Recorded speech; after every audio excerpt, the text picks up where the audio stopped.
El joc dels intervals. Agafarem 2 daus amb els costats diferents. I ara l'alumne l'ha de col·locar de manera que formi un interval de tercera, per exemple. Doncs comptarem de re a si, re, mi, fa, sol, la, si. Ui, no, això no és un interval de tercera. Quin ordre haurem de fer? Doncs molt bé, pensarem que el si està a baix i el re a dalt. Si, do, re. Ara sí que tenim un interval de tercera. Un altre joc que es pot fer és que ells mateixos ens diguin de quin interval es tracta.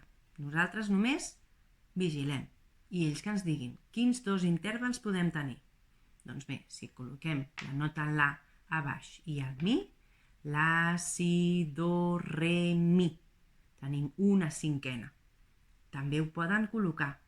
Tenim el la, el si, el do, el re i el mi.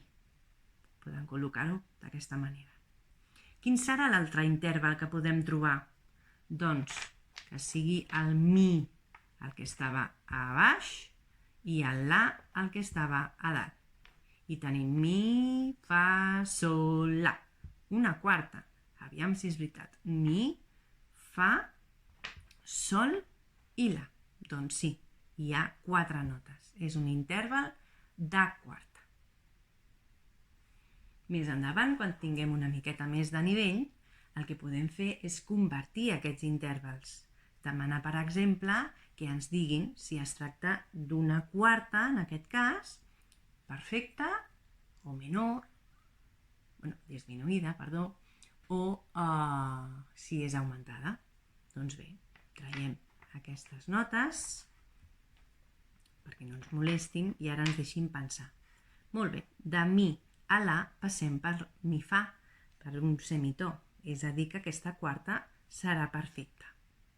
I si jo vull que aquesta quarta perfecta la converteixis en una quarta augmentada, què hauràs de fer? Com que l'hem de fer més gran, o bé pujarem el la perquè passi a ser més gran, o bé farem baixar el mi i així també ho estem ampliant per baix. Recordeu que aquests vídeos són només un petit exemple de tot el que podeu treballar amb els cubotes.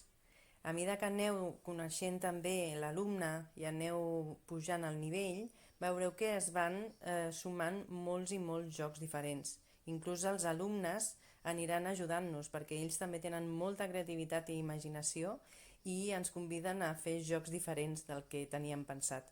Veureu que és molt divertit.